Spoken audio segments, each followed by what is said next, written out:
Nang marinig ito, dumilim ang ekspresyon ni Chin Luo at agad niyang pinahinto ang truck. Walang duda sa kanyang isipan na ang mga salita ng lalaki ay totoo. Kung magkakaroon siya ng pagkakataon at kakayahan, tiyak na maghihiganti siya sa hinaharap. Pagkatapos ng lahat, ang pagkimkim ng sama ng loob sa isang mundo pagkatapos ng apokalipsis ay maaaring nakamamatay. Hari ng kulog, narinig mo ba ang sinabi niya? Sabi niya gusto niyang kumain ng karne ng aso. Naguluhan ang hari ng kulog. Bagamat hindi niya naiintindihan ang lahat ng salita ng tao, sigurado siyang hindi niya binanggit ang karne ng aso. Nang makita ni Chin Luo na huminto, nagbabantang lumapit ang lalaki, winawasiwas ang isang kahoy na patpat. Agad na tumalon ang hari ng kulog mula sa truck na nagpagulat sa lalaki. Gayunpaman, nanatili siyang matatag. May malamig na tawa, nagyabang siya, panuurin mo ang teknik ko sa pagbugbog ng aso. Habang susugod niyang hahampasin ang ulo ng hari ng kulog gamit ang patpat, kumislap ang paghamak sa mga mata ng hari ng kulog. May mahika ako. Akala mo ba makikipaglaban ako sa iyo ng mano-mano? Gusto mo man o hindi kumain ng karne ng aso, kung sinabi ng amo ko na mamamatay ka, mamamatay ka. Binuka niya ang kanyang bibig, nagpakawala ng kidlat sa lalaki. Nagulat, tinamaan ang lalaki, umalangaw-ngaw ang isang sigaw, at bumagsak siya.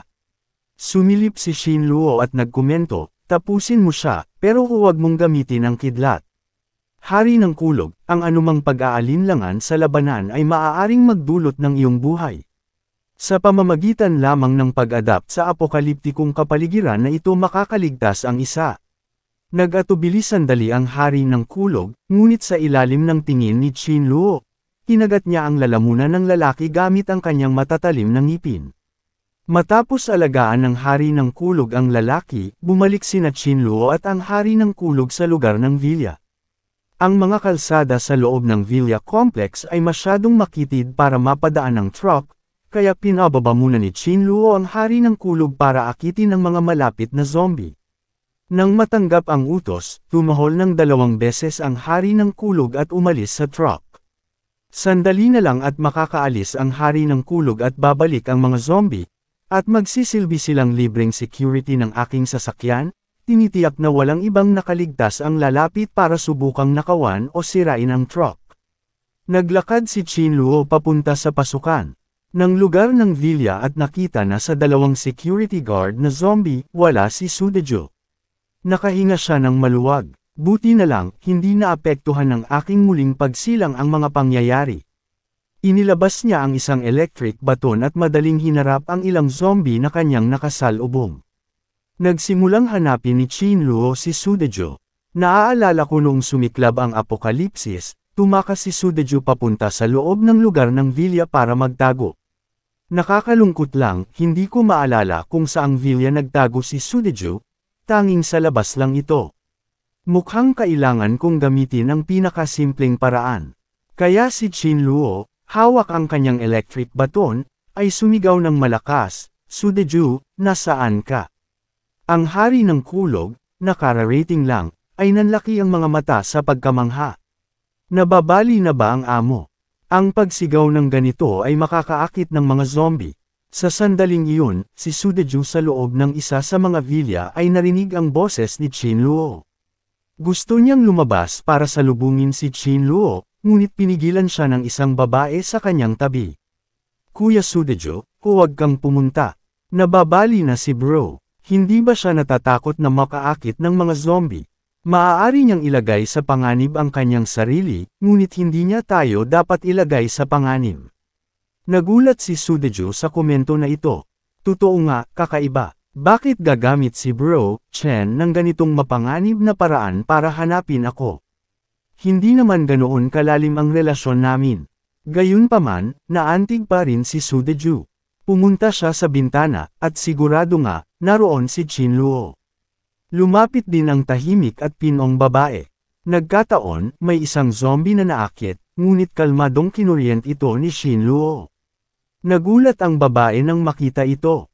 Napakalakas na electric baton. Kung mayroon ako nito para sa self-defense, hindi ako matatakot sa mga zombie.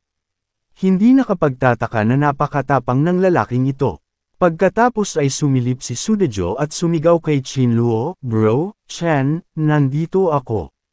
Nakita ni Chinluo si Sudejo at kusang lumitaw ang ngiti sa kanyang mukha. "Mabuti naman, kaibigan. Natutuwa akong ligtas ka." Ngunit nang makita niya ang mahinhin at pinong babae, dumilim ang ekspresyon ni Chinluo. "Paano ko nakalimutan ito, si Qingqing? Sa nakaraan kong buhay, hinailan niya kaming dalawa ni Sudejo pababa. Napakatuso niya. Noong nakaraan, nang maubusan kami ng purified water at natatakot na maaaring mapanganib ang tubig sa gripo, ginamit niya si Sudejo bilang guinea pig. Matapos kaming magsama ni Sudejo, lagi niyang sinusubukang magpakyut sa aming dalawa. Kahit noong naghahati ng pagkain, lagi niyang itinatago muna ang isang bahagi, pagkatapos ay magpapanggap na nagugutom at kaawa-awa, niloloko si Sudejo para makakuha ng bahagi, ginagawang tanga siya. Naaalala ang lahat ng ito, napuno ng galit si Chinluo, gustong sampilan si Qingqing hanggang mamatay doon mismo. Ngunit agad siyang kumalma. Hindi pa oras para patayin si Qingqing. Ang direktang pagpatay sa kanya ay maglalayo lamang kay Sudejo, magdudulot ng hidwaan sa pagitan namin. "Sudejo, sumama ka sa akin sa lugar ko. Mas mabuti kung magbabantayan tayo sa isa't isa." Tumango si Sudejo bilang pagsang-ayon. Sa sandaling iyon, nagmamadaling lumapit si Qingqing. "Kuya Qin, ang pangalan ko ay Qingqing. Magkapareho tayo ng apelyido. Marahil 500 taon na ang nakalipas, nagmula tayo sa parehong pamilya."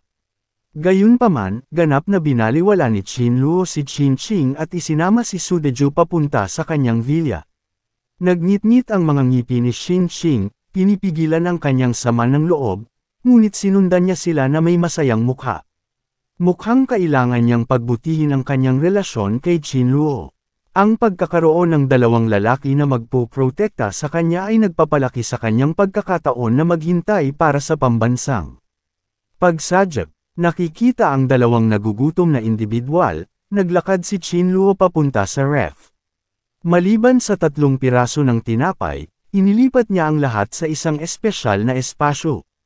Agad pagkatapos, naglabas ng nakakalokong ngiti si Chinluo, nakatitig ng gusto sa hari ng kulog, at inilagay ang 1 piraso ng tinapay sa likuran ng hari ng kulog, naghahanda na magdagdag ng espesyal na pampalasa sa tinapay.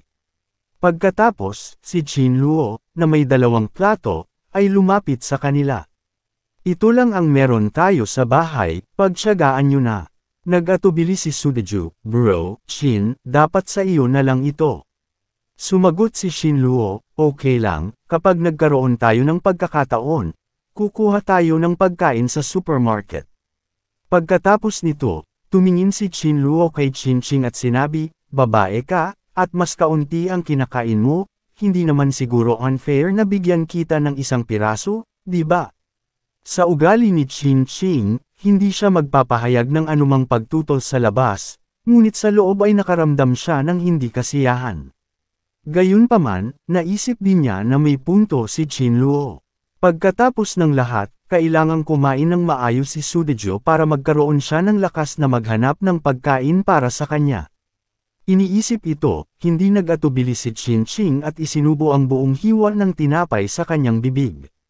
Pagkakatikim niya nito, biglang nagbago ang ekspresyon ni Qingqing. May kakaiba sa lasa ng tinapay na ito. Sa tabi niya, tiningnan ng hari ng kulog si Qingqing na may nakakatakot na ekspresyon. "Naglakas loob kang kumain ng tinapay na damaykit sa puwet ko." Nakasaksi nito, may mahinang ngiti si Chinluo sa kanyang mukha, ngunit sa loob ay labis siyang nasiyahan.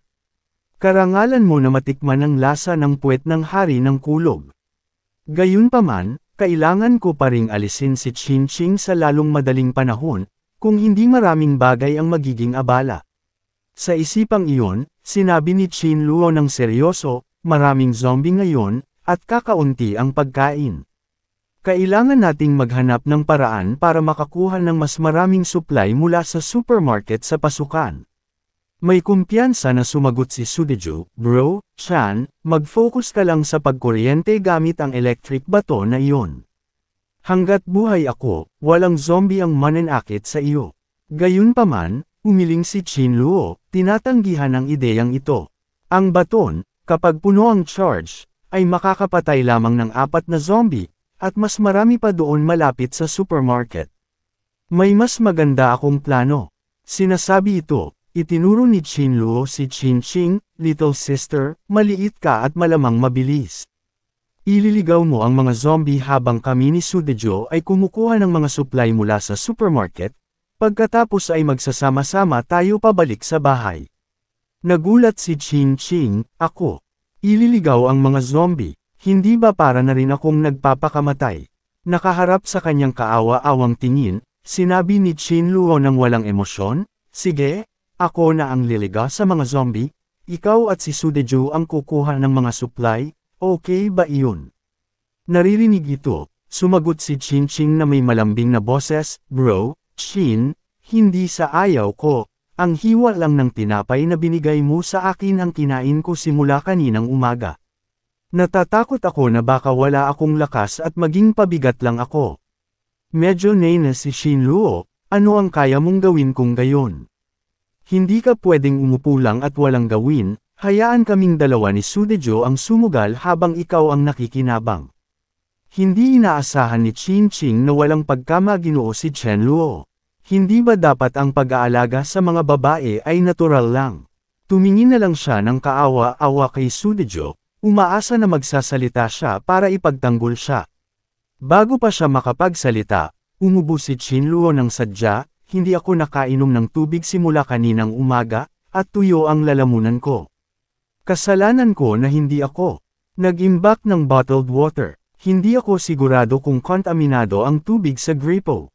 Bakit hindi mo subukan para sa akin? Kung gagawin mo, hindi kita papupuntahin. Nagalit si Qin Qing, gusto mo akong gamitin bilang guinea pig. Nag-aalala ako na kontaminado ang tubig kaya hindi ako naglakas loob na uminom. Mayroon akong bote sa backpack ko, ngunit kasama ko si Sudejo, nag-aalangan akong uminom. Paubos na ako sa uhaw.